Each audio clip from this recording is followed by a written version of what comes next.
Hey, it's Erin. I want to take the next few minutes to de-influence you.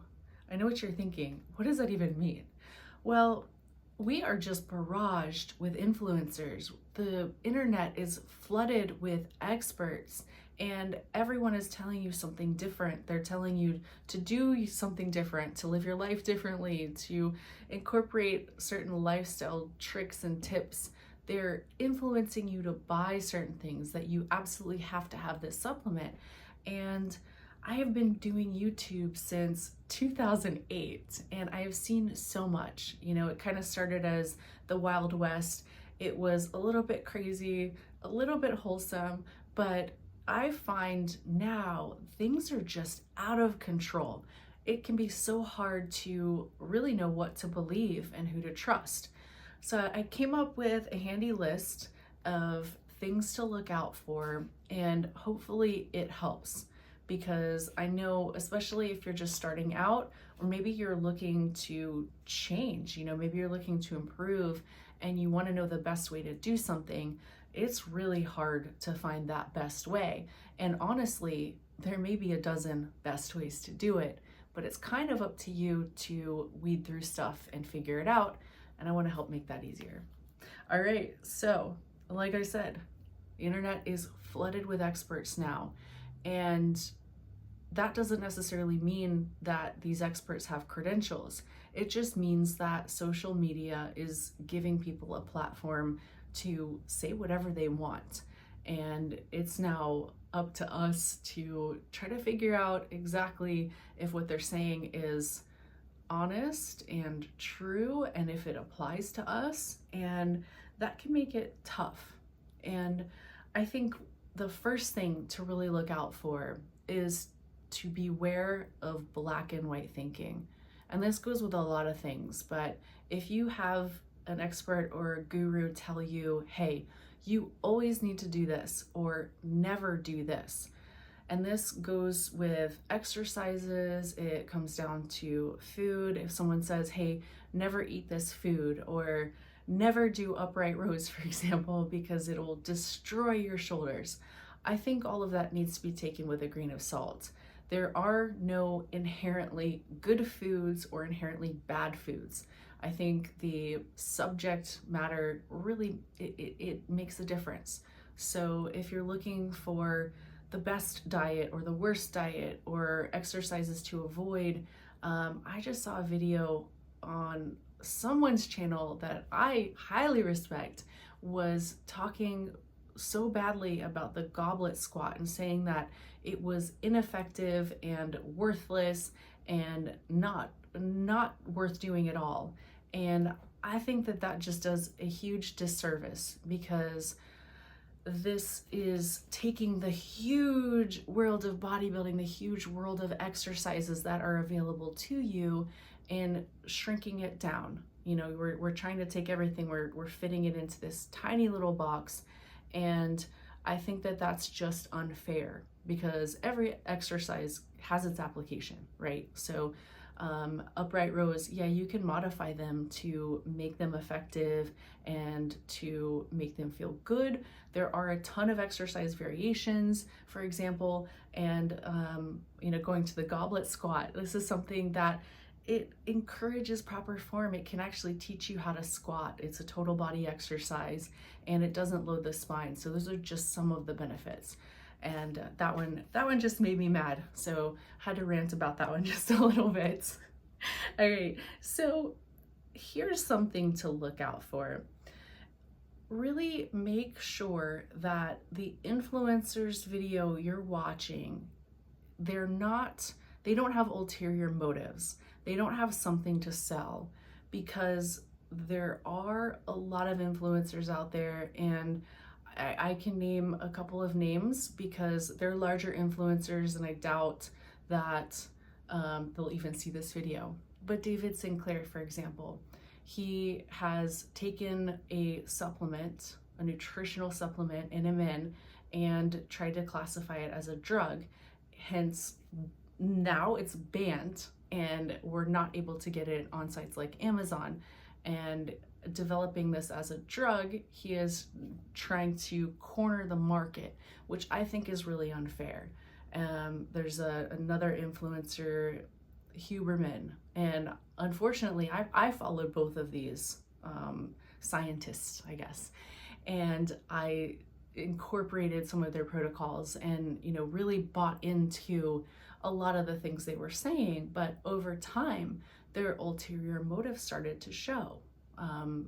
Shilling athletic greens, for example, is something that is not helpful for a lot of people. The ingredients are not great. A lot of the stuff you can get from Whole Foods, and bringing guests on that will corroborate and help you sell more products, and skew things in such a way to where it stretches the truth or is an outright lie, I think is unfair to the consumer. So if you're able to just check the influencer's ulterior motive, and that goes to Instagram as well. If someone is making a shake, or if someone is talking about how they healed their gut, for example, or how they have worked through menopause with this one supplement, it's total BS. They are just trying to push an agenda and make money as an affiliate or make money with a product.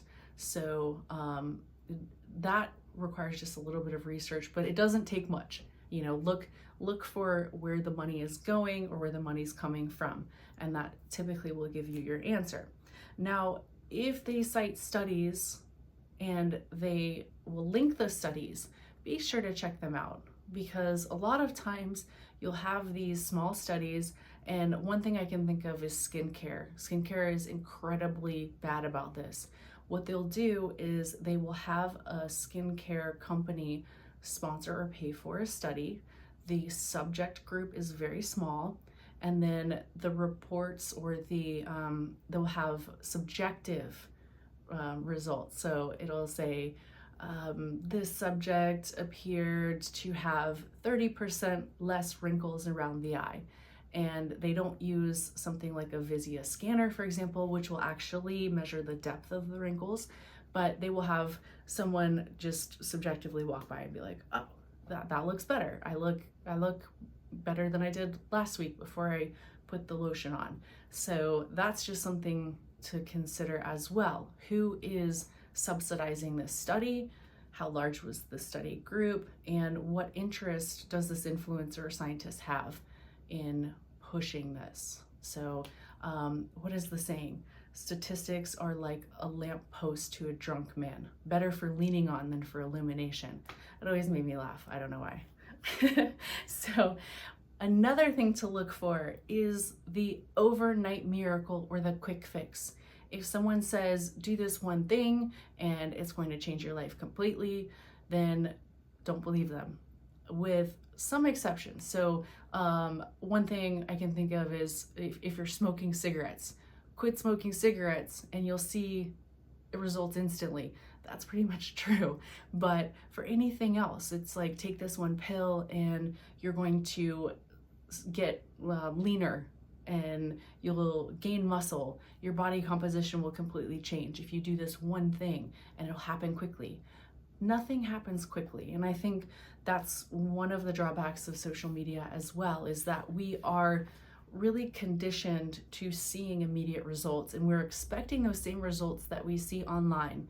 But it's really important to understand that influencers, especially, a lot of them are looking for views. They're looking for shock value, and they understand that if they're not bringing out something new every single day, then the views are going to decrease and they're going to not get as much attention. We are living in an attention economy, and so people are going to do whatever it takes in order to get attention.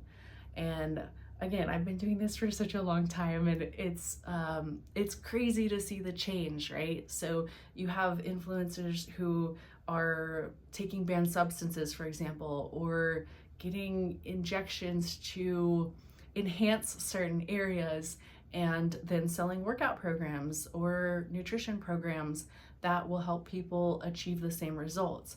But I'll tell you, when you're a natural athlete and you're looking at someone who is enhanced, really pay attention to that influencer, because even if they're not enhanced, sometimes they're using Photoshop or they are doing certain things to manipulate the photos in such a way to where it looks impressive. Now, don't get me wrong, there are some impressive influencers out there, but there are a lot who are, in my opinion, kind of cheating, and then it's misleading, and it's really unfortunate that someone could buy a workout program hoping to achieve those same results, but not quite understanding that it wasn't just the workout that gave them such results.